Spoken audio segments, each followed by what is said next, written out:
This happened a while back, but out of the blue, I got this shocking call from the police. The officer on the line said, "Your middle school son has been caught shoplifting and we've reprimanded him here at the station, so please come pick him up." I couldn't grasp what I was being told.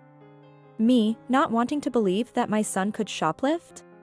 Well, I might have felt that way if I had a son. The thing is, I did have a son. But, he passed away 7 years ago. He was only 8 years old when he died, 7 years ago. He was hit by a runaway vehicle on his way home from school. It seemed like the driver tried to flee the scene, driving so fast, he also ended up losing his life. Back then, I couldn't lead a normal life, overwhelmed by a senseless rage and deep sorrow. Every day, I would cry in my son's room, looking at his favorite things, sobbing over his photographs, often waking up screaming from nightmares. Watching me, my husband must have gone through hell, too. Honestly, I don't think I've completely recovered even now. As a matter of fact, my son's room remains untouched, even after 7 years. Only if the driver had lived, I might have had a place to channel these feelings, I've thought. But even if he had survived, unleashing all my hatred on him wouldn't have cleared my heart, and I'd probably live with this hatred forever. Why would I receive such a call under these circumstances? I told the officer, but my son has passed away, yet they wouldn't believe me.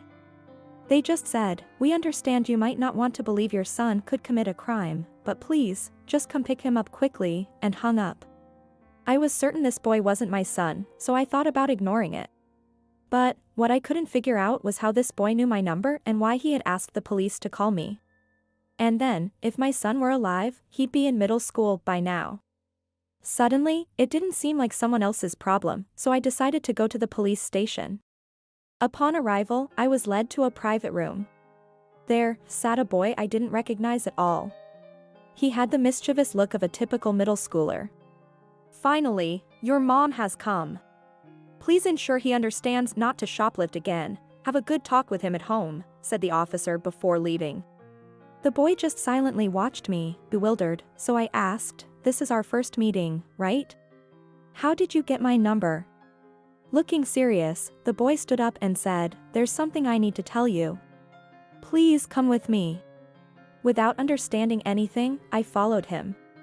He led me out of the station and into the nearby large park, where we sat on a bench. It was getting dark, and there was hardly anyone around. "What did you want to talk about?" "My name is Eddie. I'm your husband's son." He just blurted out something so shocking that I was momentarily speechless. "What are you talking about? What is this?" "This isn't funny at all," I replied, a bit angry, thinking it was too cruel for a prank. But he continued with a serious expression, "I'm sorry to shock you like this, but it's not a joke. I'm the child of your husband and his mistress."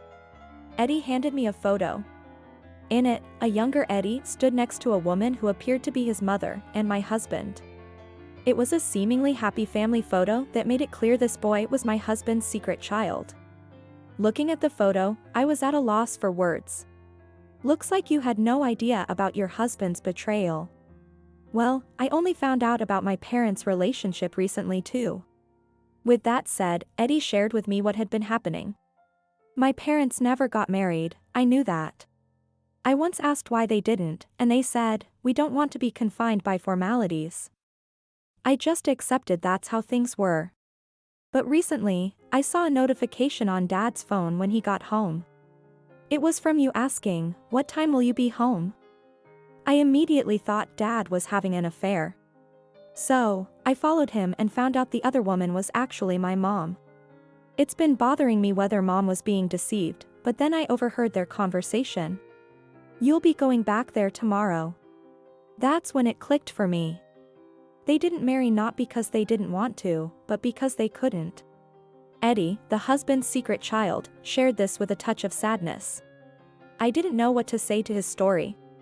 For a middle schooler, he seems mature, but he's still a kid, and finding out his mom was the other woman must be a shock. "How come you're telling me this?" I wasn't sure if I should at first. If I just ignored what I saw, everyone could continue living as before. But after getting to know you a bit, I decided what to do.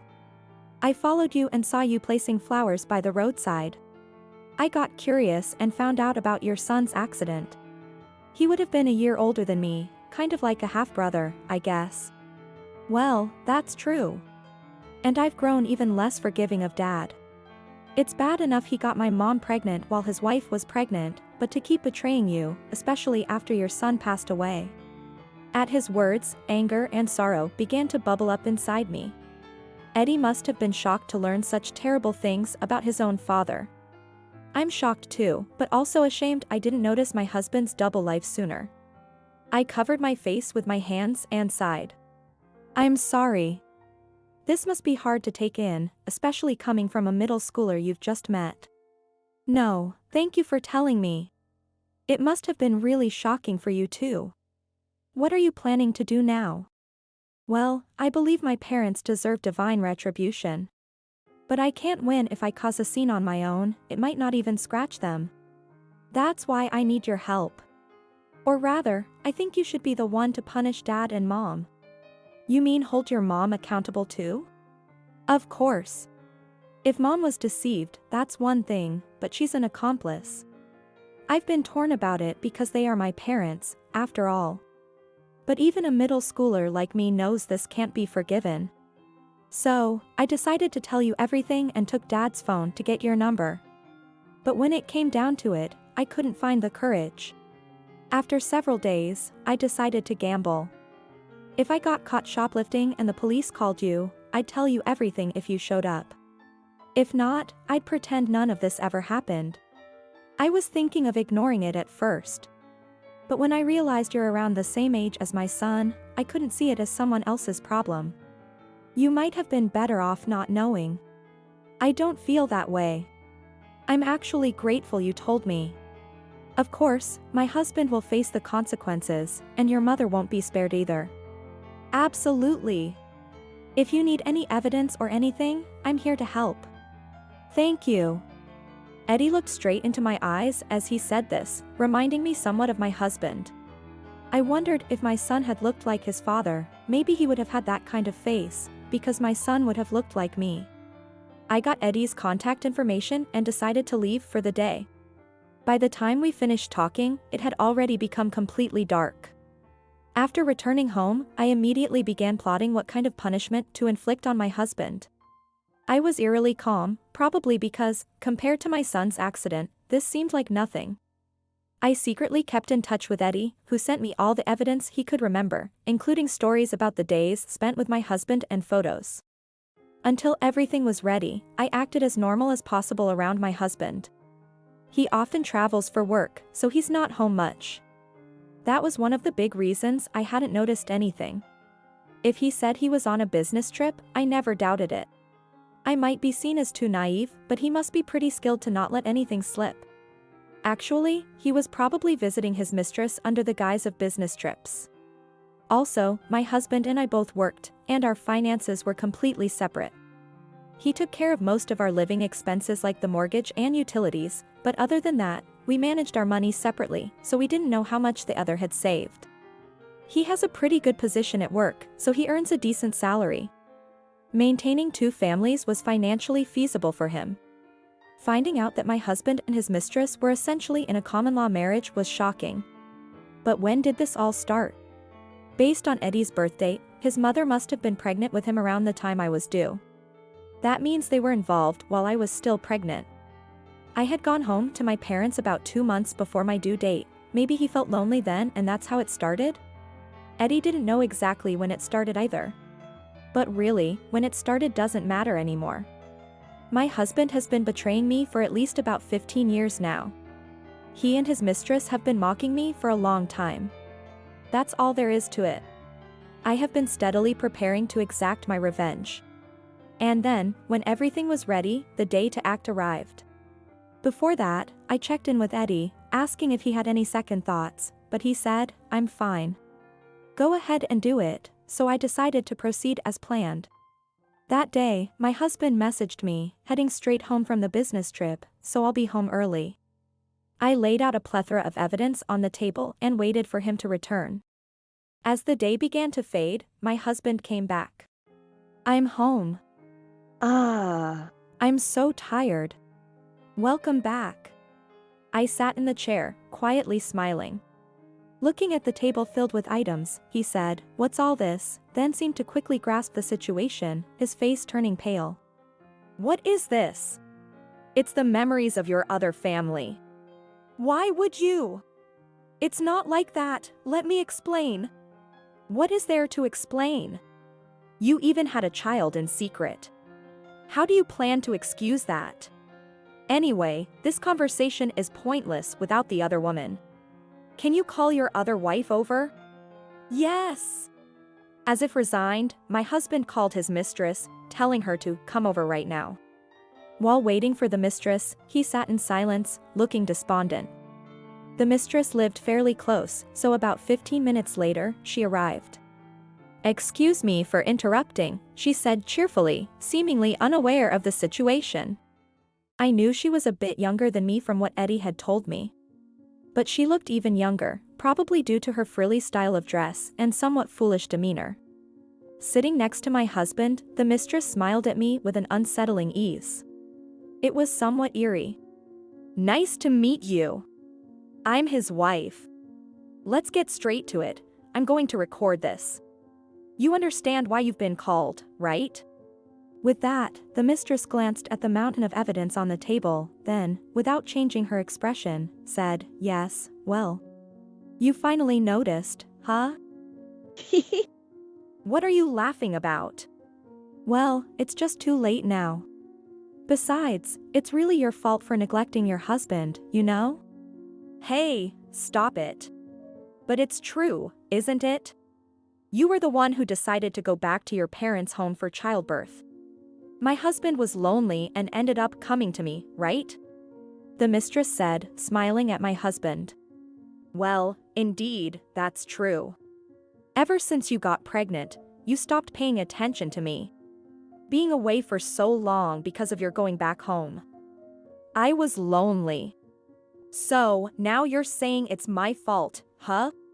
How could I live the same way as before when I was pregnant? I didn't want to stress the baby, and I was feeling ill. And you were swayed by her creepy smile?" "What? Creepy? That's scary. But, you know, that was just the trigger. My husband and I are meant to be. He doesn't love you anymore, he said the marriage was a mistake." Confidently, the mistress continued to smile at my husband.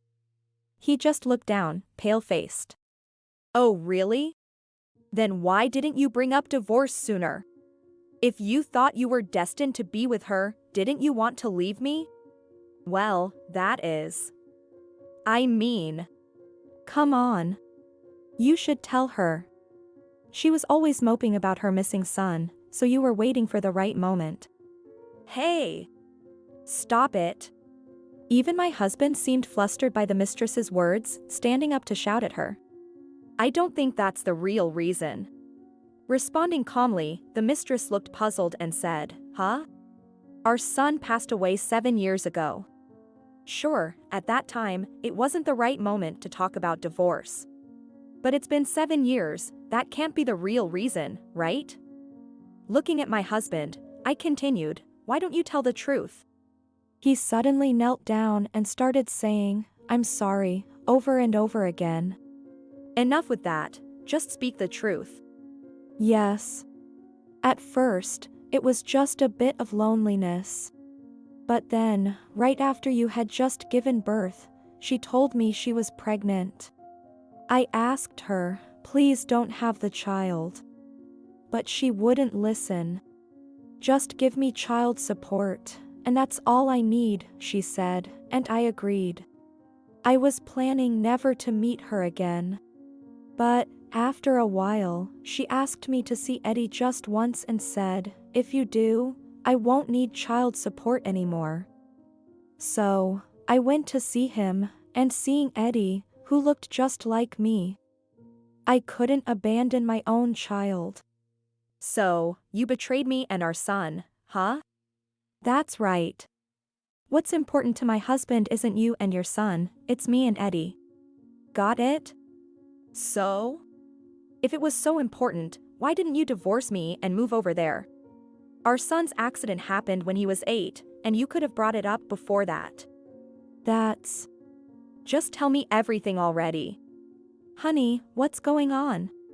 Is there something? The truth is, Cindy's father is a senior executive at my company. And what does that mean? The marriage proposal with Cindy also came from him. So, if I divorced, my position at the company would be... And if it got out that infidelity was the reason, imagine the consequences. Who cares about that? Which is more important to you, me or your job? The fact that my husband has a good position at the company is largely thanks to my father. I could easily imagine that he was afraid to lose this due to a divorce. Given my husband's pride, being shunned at the company and the humiliation of the infidelity becoming public would be the ultimate disgrace. I couldn't help but laugh at the mistress who, unaware of all this, still had the audacity to ask, which is more important to you? What are you laughing at? Relax. I've already reported everything to my father. What? You're kidding, right? I'm not like you, I don't lie. Did you really think we could continue as husband and wife after being betrayed for so long? Honey, that's great. Let's get a divorce quickly and become a real couple. The mistress, wrapping her arms around my husband, seemed pleased with herself, but he shrugged her off and bowed his head to me again. No. I'm sorry, Cindy. Please reconsider. Why, honey? I'm the one you love, right? The mistress was clinging to my husband, and he apologized to me with sobbing. I couldn't stand to watch anymore. I presented the divorce papers in front of my husband. Here. Sign these. But... And I will be filing for alimony from both of you. After all these years of betrayal, and even a child out of wedlock, you better brace yourself for the amount. With that, I smiled at the mistress, who clearly hadn't considered alimony and started to make a desperate excuse. Actually, Eddie's father is someone else. The hidden child thing is a misunderstanding. Excuse me? So, please, make the alimony a little cheaper, okay? Are you serious? What? Yes, of course. Do you think I haven't done any homework? With that, I presented a document. It was the DNA paternity test results between my husband and Eddie. It clearly stated they were biological father and son. I had Eddie cooperate with me in case something like this happened and had the DNA test done. What is this? How could you get a DNA test done? How did you even get Eddie's DNA? What are you doing messing with someone else's son? The mistress was furious. Then, the door of the adjacent room opened and Eddie appeared. I helped her. I had asked Eddie to stay in the next room the whole time. What? Eddie? Eddie? What are you doing here? Did this woman do something to you? Are you okay? It's MS. Cindy who got done over, not me. Rocked by her son's undeniable logic, the mistress was shaken. I asked MS. Cindy to do it. I wanted her to punish mom and dad. So, I helped gather evidence. Why would you do such a thing? Finding out my own parents were having an affair felt disgusting, unbearable. I figured making noise by myself wouldn't hurt you a bit. That's why I exposed everything to Ms. Cindy and asked for retribution. Right after losing a son, Dad, you managed to spend time happily with Mom and me as if nothing happened, right? That's the lowest a father and a person can get. And Mom, you should have understood a bit of Ms. Cindy's pain if you were a mother, shouldn't you? But you didn't feel a thing. You're the worst, too. Why don't you think a bit about Ms. Cindy's feelings instead of just yourselves? Neither of them had expected to be condemned like this by their middle school son, and it seemed to have dealt them a significant blow. The fact that you've made your child say such things is your doing. It's unfortunate but lucky for Eddie to have turned out so well despite having the worst kind of people as parents. Shut up. You must have threatened Eddie. He would never say such things to his parents. Cut it out. I wasn't threatened, and I'm the one who asked her. Stop showing such an unsightly sight. Eddie, that's harsh. Cindy. Eddie. I'm sorry.